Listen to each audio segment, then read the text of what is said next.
think you'd be quite happy to have her back.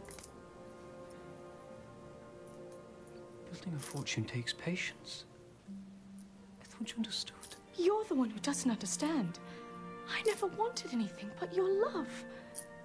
The two of you here. All day, late into the night. Sooner or later, you'll work yourselves to death. I won't be here to see it. You've never been poor. You don't know what the world is like. Love cannot protect you from it, but money can. Huh. That seems oddly familiar. I have an idea. I should go check something out. Right? Oh.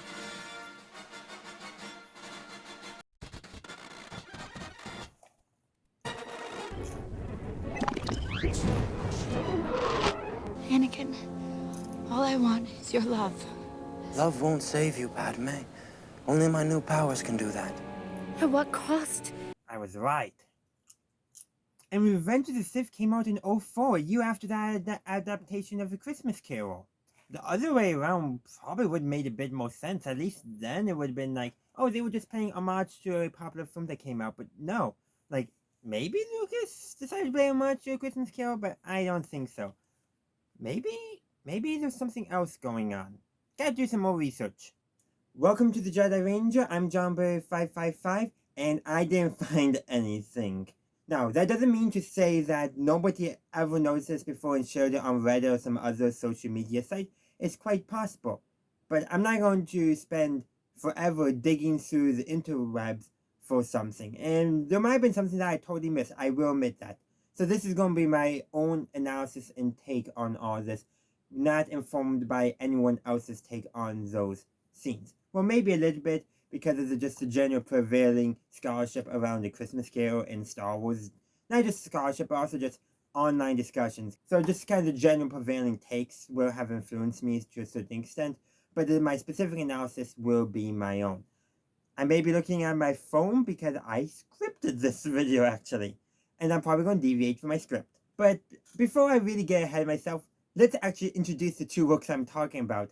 I'm sure most of you watching are aware of A Christmas Carol by Charles Dickens and Revenge of the Sith, the third installment of the Star Wars prequels, but just to be safe, let's go over them. So, A Christmas Carol, like I said, was written by Charles Dickens and was published in 1843. It is probably one of the best known Christmas stories out there. The only other stories that I think that might be better known might be the Nativity, so the birth of Jesus, or Rudolph the Red-Nosed Reindeer. Those are the only other ones that I think are probably as popular, as well known in the public conscious as A Christmas Carol. Now, that might vary a little bit from country to country, but it's definitely, I would say, my experience growing up in Illinois in the United States. But if you don't know the plot of A Christmas Carol, first, have you been living under a rock? And two, it follows the story of an old miser named Ebenezer Scrooge as he's haunted by four ghosts. That's right, four. We always say three, but we can't forget about Jacob Marley in addition to the ghosts of Christmas past, present, and future, or I should say the ghosts of Christmas yet to come, as Dickens calls them, though we all just call that ghost future for some reason. And those ghosts are there to give him a warning and a lesson about his relationship with Christmas and with his fellow man. And by man, I mean man, woman, child, everyone he interacted, all people. I'm using more of an old English version of man to fit the time frame of when the book was published. And that experience allows Scrooge to have a change of heart, to become that better person, who is not only more receptive of Christmas, but who is also more charitable and is more willing to help those in need. A Christmas Carol has also been adapted in nearly every form of media imaginable. There's been stage productions. I've seen multiple. There's been multiple television and movie and TV special, animated and live-action adaptations, including a silent film adaptation. There's been dramatic readings, radio shows, and who knows what else that we've probably forgotten about because it's been lost to time. But the adaptation I'm specifically talking about is a 2004 musical adaptation directed by, let me get this right, also Alan Cederman, and stars Kelsey Grammer as Scrooge. And this was actually based off of an existing stage play as well. And this adaptation, of course, is obviously a musical. So they call it A Christmas Carol, the Musical. And some of my other favorite adaptations, like A Muppet Christmas Carol, are also musicals as well. But this adaptation actually does something that not every adaptation of A Christmas Carol does, and not just making a music, which is actually kind of common, but it actually shows the Ghost of Christmas Present showing Scrooge the children known as ignorance and want and the warning. That's a factor of the story that's not always included. It doesn't bear too much into my analysis, but I just thought I share it in what makes this adaptation kind of stand out besides a few other things I'll mention later on. But there's also another major adaptation change in this version. The name of Scrooge's ex-fiancée. In the book, it is Belle, but here they've changed her name to Emily. Why? I do not know. Could I have looked it up? Sure, but this is not the only adaptation to my knowledge that has actually done some name changes there. But it's noteworthy that I did, and I think I should mention that up because the scene I'm talking about is a conversation between Scrooge and Emily. This adaptation also made the decision to make the Ghost of Christmas Past, Present, and Yet to Come to be present outside of Scrooge's ghostly experience. The Ghost of Christmas Past is presented as a lamplighter who is filling in for her husband who is sick. The Ghost of Christmas Present is portrayed as a news salesman who is throwing on a children's benefit concert and is advertising for it at the very least. And the Ghost of Christmas Yet to Come is as an old blind lady. And to be honest, I wasn't sold on that decision when I saw it. I was like, I don't know how I feel about it. But it did kind of grow on me, kind of show that these ghosts are living in the world. They're not just the embodiments of Christmas, but they also live Christmas, which I think is kind of fitting. I also, what helped grow me to appreciate is at the very end of the film, after Scrooge has had his change of heart, is making amends, we see he, one, thanks all those people effectively, but you can also see that they know each other, selling that the people there in real life are the ghosts, not just happen to look like the ghosts. And also you can tell that they're happy that Scrooge has learned the lesson and didn't ignore it. And I really like that. It's a neat twist. I don't think I would like every adaptation to do that, but I think it is a nice decision, and I'm glad that they tried it because it works for how they decided to adapt the story. And of course, you guys are watching a Star Wars YouTuber. You should know what Star Wars is all about, but in 2005, Revenge of the Sith, the third episode of the Star Wars saga and the third installment of the prequel trilogy, released in May of that year. And as all we know, that film shows the fall of the Republic and end of the Jedi as a backdrop to Anakin's fall to the dark side and him becoming Darth Vader. Most of us know that. Spoilers for a 20-year-old movie. Wow. Now, in my opening skit, you saw the two scenes I was talking about. So you had Anakin's line to Padme and Scrooge's line to Emily, and they both end up expressing a pretty similar sentiment. And the hair is even the same. The hair, mind you, is probably just pure coincidence. Maybe it was something that was more common in 2004, 2005 when these movies were being produced, and therefore they decided to go with that hairstyle and just happened to be similar. Perhaps. I put it up a pure coincidence. But the important thing is both these lines in that similar sentiment makes the claim that love alone isn't enough, that money or power is also needed. And that is what effectively it ends their relationships. It says the fact that something other than love has taken their place in their significant other's life. Now, I should state both Scrooge and Anakin are wrong in that sentiment. Scrooge, of course, learns his lesson throughout the story, and Anakin, well, he learns the lesson eventually by the time of Return of the Jedi. And I'm stating that they are wrong, and the stories portray them as wrong, because this is the internet, and well, the internet's media literacy is not as good as it should be. And also, you never know, some people are going to say stuff ironically or not, therefore, do they actually mean it, or are they just making a joke? So, since I started talking about the adaptations with talking about a Christmas Carol, let's talk about the characters, starting with Anakin. So, Anakin, well, how should we put it? He has an unhealthy relationship with his wife, Padme. It is possessive, it is obsessive. He has come to value the idea of being with Padme more than actually being with Padme. And along with that, he has come to believe that he can overcomes the natural course of events by embracing the dark side to save her. Thanks to Palpatine's manipulation, mind you. We do need to acknowledge that in Star Wars. While Star Wars has objective good and evil, light sides of the Force, which is all about compassion, about helping others, about letting things come to an end when they naturally come to an end, the dark side is all about twisting the Force to one's own benefit, own will, ignoring any suffering that it may cause. That's the objective good and evil of Star Wars. And Anakin, thanks to those visions put in by the dark side, by Palpatine, he's come to believe that Padme will die in childbirth. And while, yes, I think it's normal, healthy for a partner to be concerned about their spouse's safety, about their health. It's normal. It's also normal if you have the ability to help keep them safe to do so. I would consider that normal and healthy. But it's another thing when you decide to, one, value your own feelings on the matter over theirs, mind you, and two, decide that you are going to ignore their wishes, ignore their values, betray everything you guys stand for to save them. Padme literally tells Anakin he's going down a path she cannot follow. In order to try to save her, which, by the way, Palpatine never actually had the answers, Anakin has betrayed everything that Padme stood for, everything that they stood for. He's betrayed everything. And when he tells Padme, love cannot save you, only my newfound powers can, he's wrong. He's been succumbed by the dark side, mind you, but he's still wrong. And that is what contributes to Padme not wanting to be with him anymore. She may still love him. She still thinks there's good in him, but she is heartbroken by everything that he's done, and the relationship ends, not just because she dies. Like, I could even see in a Star Wars alternate universe where she survives, where she still does not return to Anakin, even though she still loves him and believes there's still good in him. It's not until Luke basically reminds him of love and compassion that Anakin comes back out and is able to return to the light side. And just to bring in the Rise of Skywalker, love, compassion actually saves people from death, not the dark side.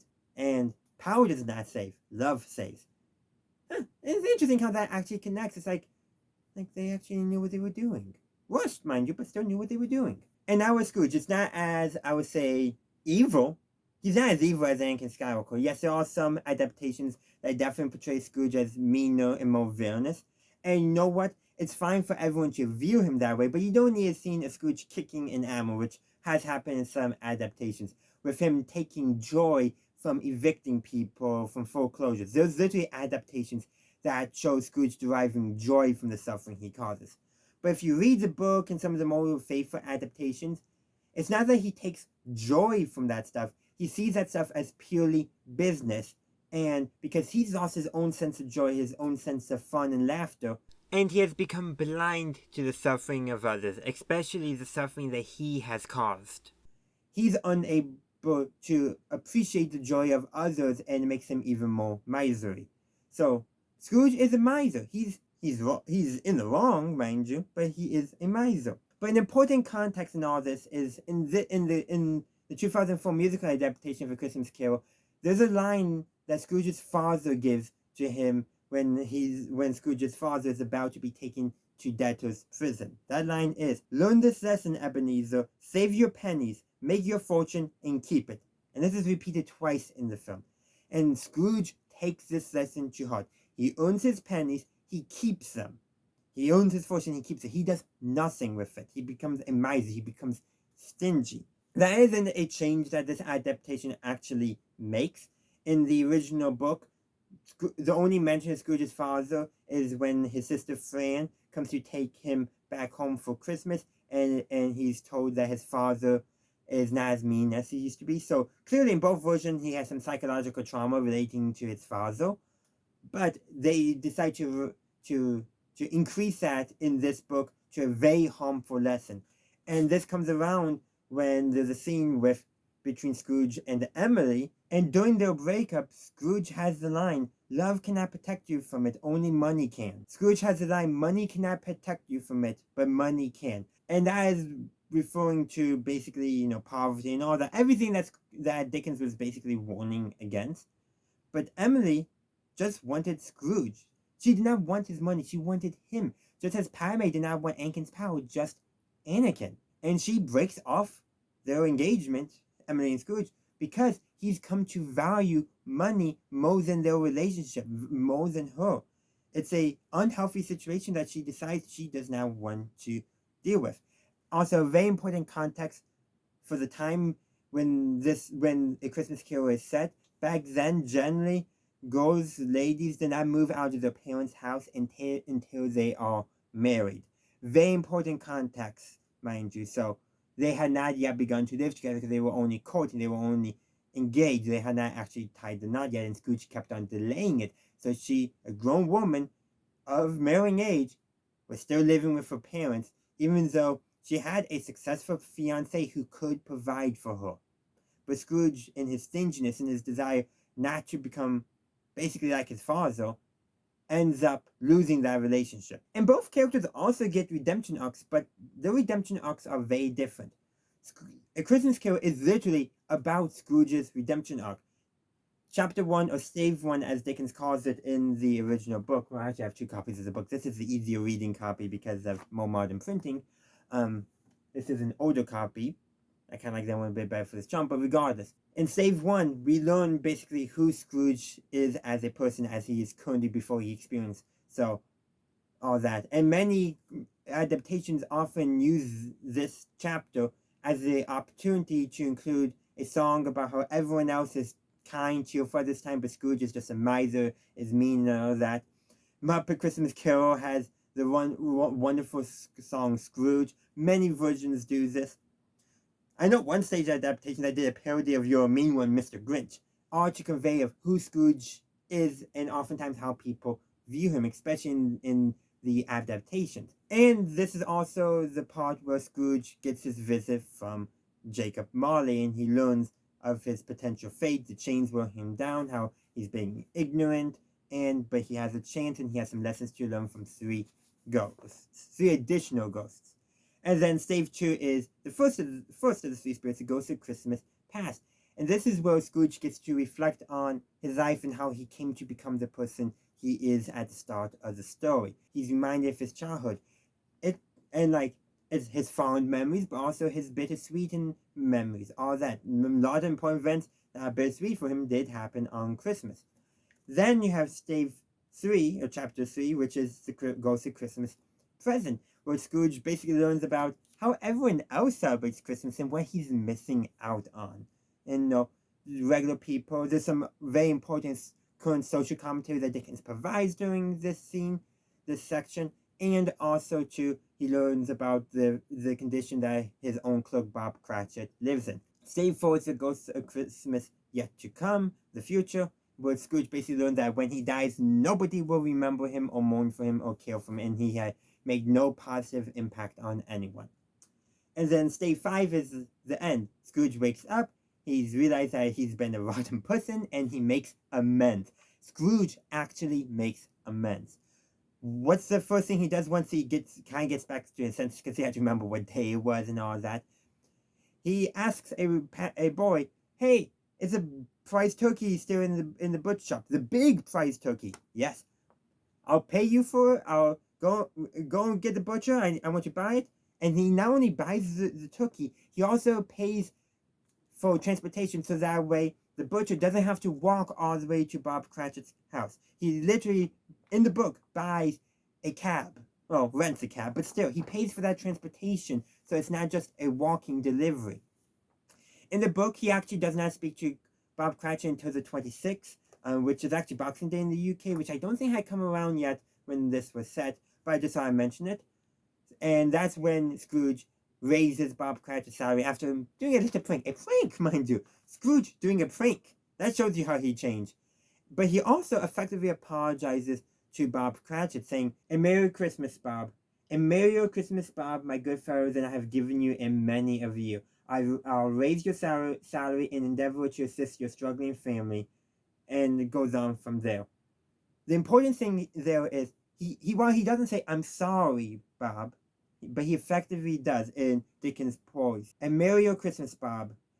Merrier than I have given you many of you." That's often how that is phrased, but it's icing more than just "I'm sorry." It's like, "I'm wishing you a Merry Christmas now, and I acknowledge I have not given you a Merry Christmas in all the time you've been working for me. That is very profound. He not only says I'm sorry, effectively, he also says, I'm also going to make it up to you.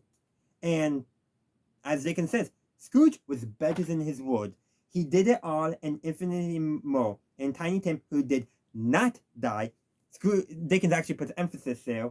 He was a second father. He became as good a friend, as good a master, as good a man as the good old city knew, or any good old city, town, borough, etc., etc. Dickens makes it clear that Scrooge not only changed his ways and made amends, but he went beyond what he promised. And I think that's very profound. And in fact, too, he also shows up to his nephews for Christmas dinner, and he was invited all the way back in the beginning of the book. An invitation he initially turned down.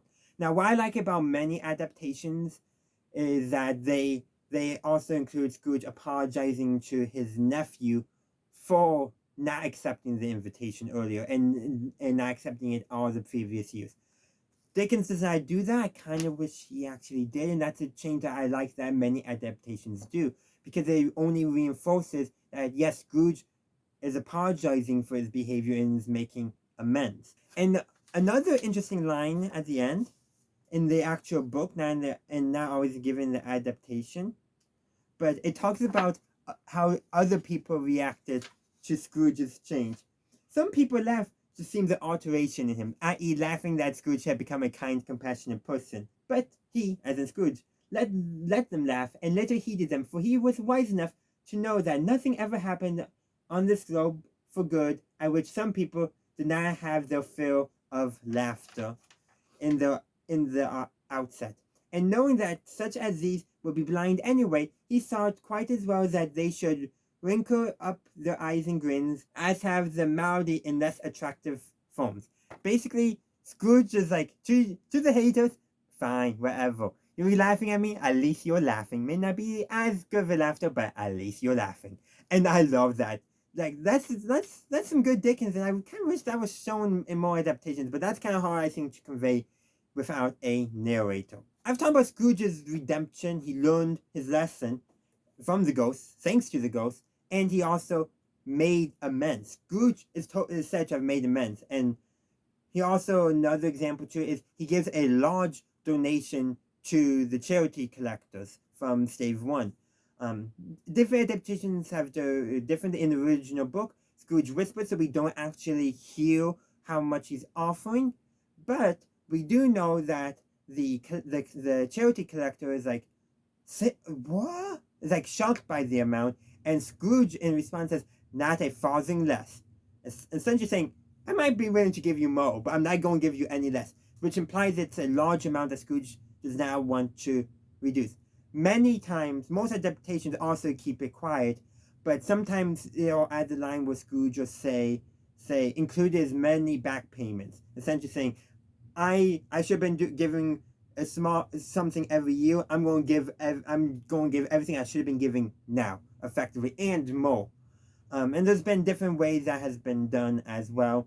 Forgiving debt is also a very common thing most adaptations include, which Scrooge does do. I don't know if does he do it in here. The problem is when you confuse all the adaptations, and I did check a few other adaptations in preparing for this he forgives other people's debts as well. No, basically said, I'm forgiving your debt. You don't have to worry about it evermore, which most places would do that. But what about Anakin Skywalker? He also gets redeemed, but Anakin, unlike Scrooge, never gets to make amends. Yes, I would say Luke has forgiven him. After all, when Vader returns to the light, becomes Anakin Skywalker once again, he saves Luke's life, so of course he makes amends for Luke. But I know in Legends, it's made very clear that Leia is really pissed at Anakin and is not really looking forward to making amends. And Anakin respects that decision in Legends. I don't believe it's ever been addressed in canon. If it is, I've forgotten about. And certainly the Force believes he's made amends, or at least made amends enough to where he can become some kind of avatar or something. We're getting into some real complicated Force stuff, but at least in terms of the movies, not going into in the expanded universe, Luke is the only person that Anakin makes amends with. He does not make amends with Obi-Wan, with the Rebels, with the Galaxy. He makes amends with only Luke. And in the context of the narrative, as Vader's redemption is through sacrifice and death, that works. But there's something nice about Christmas Carol where the villain, the antagonist, for lack of a better term, the villainous protagonist, you could say, has a change of heart and endeavors to fix the suffering he's caused. Scrooge is blind to the suffering he caused. Vader was aware of the suffering he caused. Because with the dark side, you have to be aware of the suffering and you revel in it. So Scrooge has a more believable redemption, maybe because we actually get to see a little bit and we're told that he does not only make himself a better person, but he acts on it. Anakin never gets to act on it. I went off script there, but I kind of like that better than what I wrote. But there's something else too. The stories are different too. Not just the characters are different, how they're redeemed and how the evil, the meanness is portrayed, but also the stories are different.